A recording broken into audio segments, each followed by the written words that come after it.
world champion Ding Liren comes strolling into the tournament hall. He's taking on the India number 1 Arjun Erigaisi. Now the Chinese team generally sits on the far end of the hall, the Decade China team, and that's the reason why Ding Liren is going in that direction. But suddenly he finds that maybe his team isn't there.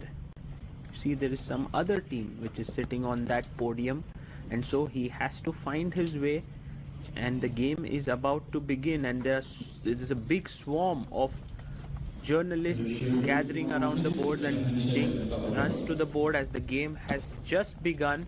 He is up against Arjun Erigaisi. This is going to be a cracker of a clash.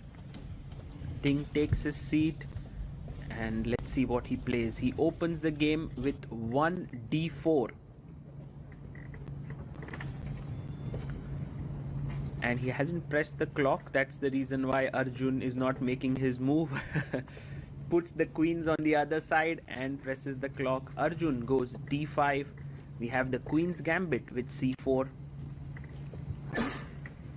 It's very interesting that Arjun gets to play against Ding here, because very soon we'll have the World Championship match where Gukesh will be taking on Ding, and this is a kind of the Indian youngsters getting to face the world champion. Of course, that being said, knight d7, slightly tricky move, not developing the knight on f6 first, but keeping his options open, now bringing the knight to f6. I mean, Arjun is already higher rated than Ding in classical chess. Bishop b4, we have the Ragozin on the board now, and Ding takes on d5, takes back with the pawn.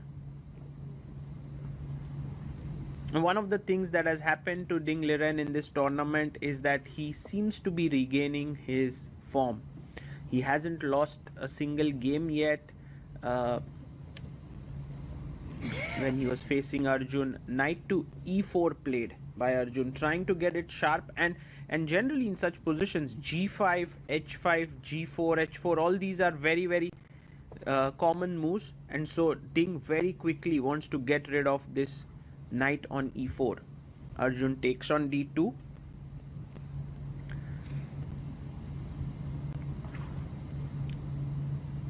And he takes back with the queen. The knight comes to f6, and now the knight is threatening to come to e4. Not that it's a big threat as such, so Ding can actually just play pawn to e3, but he could also go pawn to f3. He can also play a3. There are many possibilities. He goes pawn to e3, and now Arjun places the bishop on f5, and in a way Arjun has kind of solved the opening problems for black, because the light squared bishop is generally the problem piece for the queen's gambit. Queen takes, and now there's queen b5 check, picking up the bishop, so you have to be slightly careful here. Arjun stops it with the move c6. Now white castles, and Arjun can also castle it out here. Yes, he also plays short castles, and Ding very quickly asks the question to the bishop. The bishop comes back to e7, so that's a small fighting kind of a decision, because he could have also taken on c3, he could have also played bishop d6, but he went bishop e7. Ding goes bishop g5, a5 played to stop the queenside expansion with b4. And Ding takes, bishop takes, and now you can play b4. I believe it's not at all a bad idea to do this, but Ding Liren plays knight a4. It's a battle between the knight and the bishop. Knight to c5, and if you take here, this is, I would say, slightly easier to play as white here because of this b4 b5 minority attack plan.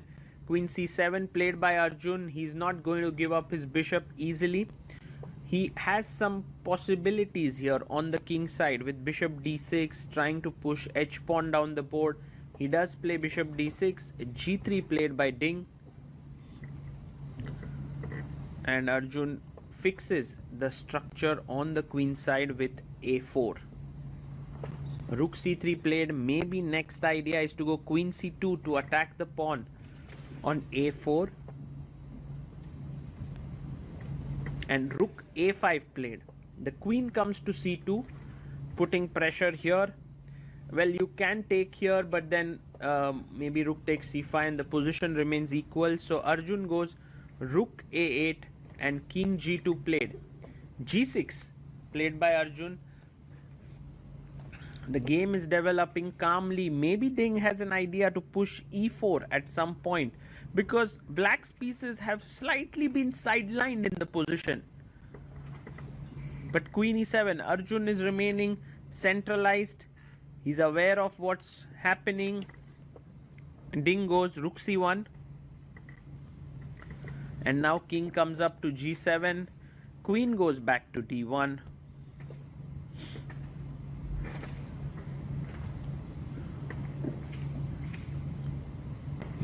And he plays his pawn to h5. Ding plays h4. You can see Ding Liren making some quick decisions there. Not playing very ambitiously, but also not making any errors. Rook a7. Queen c2 played. It's very difficult for both sides to make progress here. If you try to kick the knight away with b6, then the c6 pawn gets weakened. If you want to go g5, your h5 pawn gets weak. So both players just moving back and forth here. Maybe Ding can play queen c2, but he comes back knight d3, showing some intention to fight.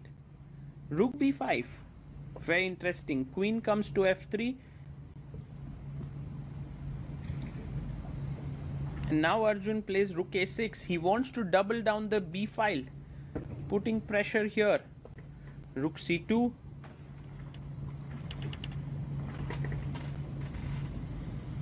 And yes, rook b6. There's pressure on the b2 pawn, but it's not at all easy to win it because the knight defends it. King comes to f1. Rook b3. He takes.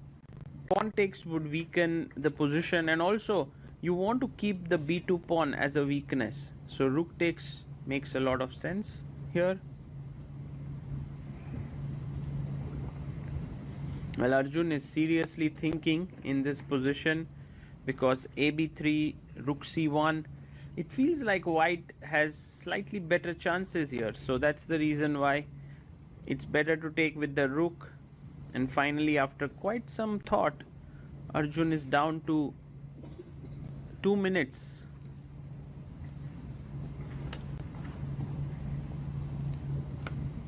Because rook takes b3 would attack the knight and also keep the pressure here. And maybe if you can then swing your queen over, that would be something. On the other hand, you don't want to weaken your king side a lot. He goes with the rook, knight c1, very quickly played by Ding. Rook goes back.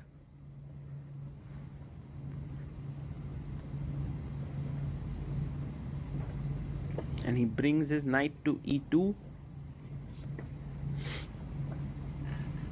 He rook to b3, knight comes back, and this is some kind of a tacit draw for here. Will Arjun accept it, or will he go for more? Because Arjun can continue playing, you know, he can go rook back, then queen f6, offer the trade, bring his king here to d7, maybe then try for b6, c5. So there are certain possibilities for sure. He comes back rook b6, knight to e2. So Ding is ready, I guess.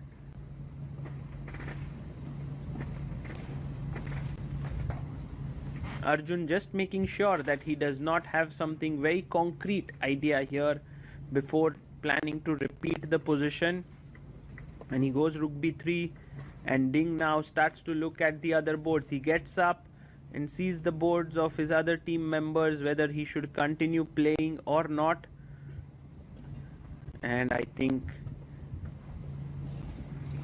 he has been satisfied by the fact that his other team members are doing pretty okay. So knight c1 and they agree to a draw.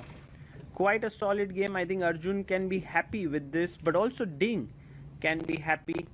And there they are discussing a takes b3 instead of rook b3.